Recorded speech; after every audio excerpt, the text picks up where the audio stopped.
Ba-dum-bum. Testing 1, 2, 3. So, hey folks.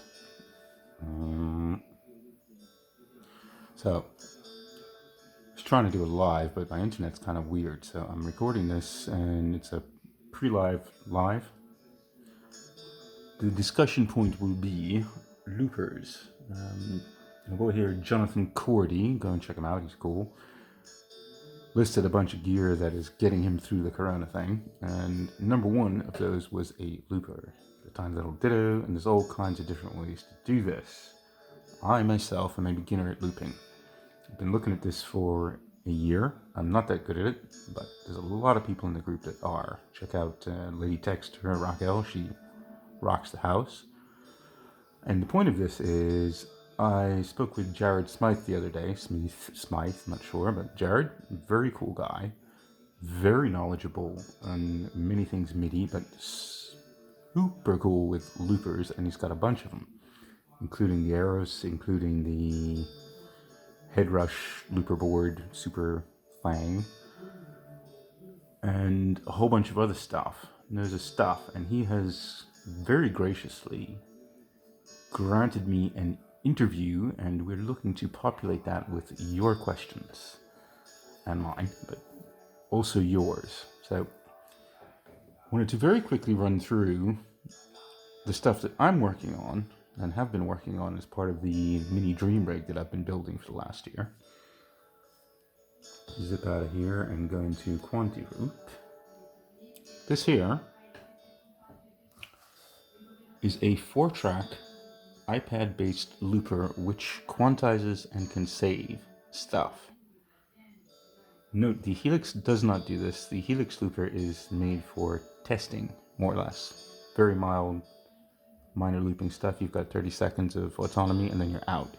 You can overdub, you can do all this stuff. But what we wanted to do with this video interview with Jared is discuss from my kind of perspective as a fairly neophile looping enthusiast what you can do with these things and what is the best investment of your time, money, and effort. I've spent a lot of time on this thing, probably more so than most people will, because I really do know what the hell I'm doing, but I'm getting there. And I use this Quantiloop over Loop HD. I kind of use both of them, and I'm going to explain basically what we got here.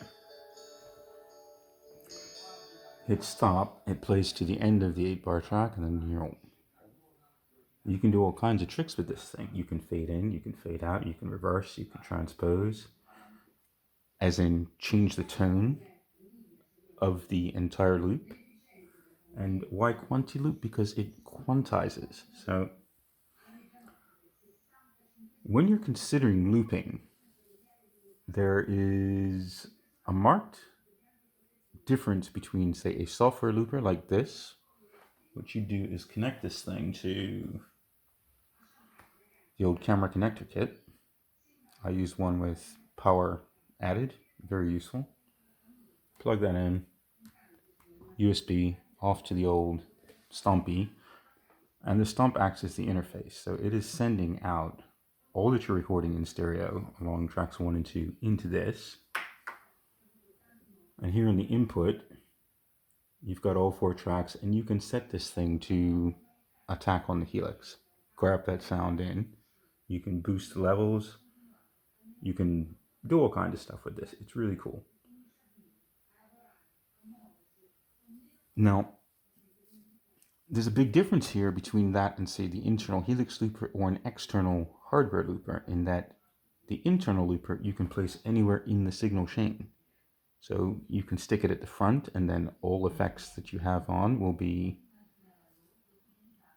added as you're playing after the fact, but from the Helix. This is really something that I'm trying to grasp, as in, because I haven't done this looping, what is the most likely thing that you're going to come across? So say you were to really want to do looping and invest in this, but you've never done it, and you're thinking, hey, I can do this, I can do this.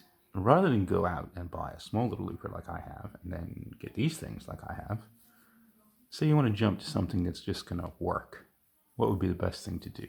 Jared will be the man to answer these questions. Maybe some of you will have answers. Chime in below. But really, you're looking for questions to ask this dude, because he knows his stuff. And if you've got questions about this or want to know what he's doing, comment below. This is going to get uploaded to my YouTube channel. Like and subscribe and all that, because I'm trying to build it up so that I can actually do lives off it, and you need 1,000 subscribers to do that, and I'm a long way from that, so help. Let's hit play. This is the first track I laid down, 2 chords. You can see it here, stretched out graphically. Next track, some accenting stuff. This will go through to the end of the 8 bars and then sync together.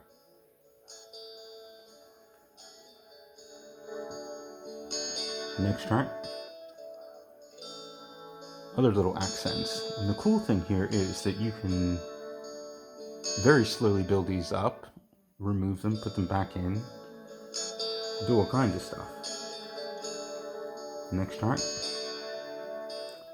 you can also pan the effect across the stereo field. You can also change volumes on these, and all of these are MIDI configurable, so you can do this completely hands-free, or have this thing next to you and touch and touch and tap. So live it works, composing wise it works. Now here's the quantization.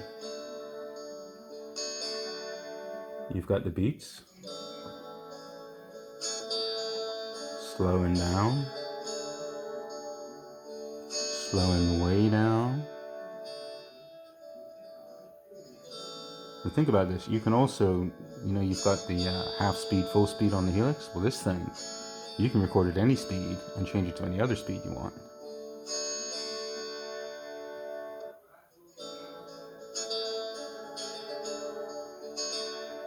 I think that's very cool.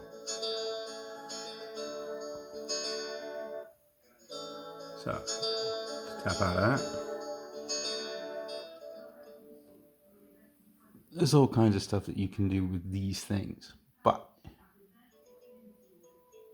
you can't necessarily easily place this in the signal chain, or you could take something like a little iRig, which I have, and run that through the loop, and then you could move that through the signal chain and use all 4, and you could move it. So in terms of not live stuff, but composing or just fiddling around or having real fun with this thing whilst you're stuck at home, ace. And if you have one of these, that's a very low-cost solution and a good way to explore. But I really want to know, is the Aeros worth all the hype? Everyone says it is. It looks really cool, but you don't want to go out and blow a fortune on something that you're not going to use. So I would suggest try this stuff out. Try out the simple looper. Use the Helix looper. It's cool for 30 seconds and will keep you from being bored. I hope this is useful to y'all. And again, down below in the comments, preferably on the Midi Mad Scientists Club, stick in all the questions you have on this stuff so that I can tabulate this, and then we will do a spiffy little interview with Jared and hopefully get some hyper knowledge from a guy that does all kinds of cool stuff. Okay? See yas.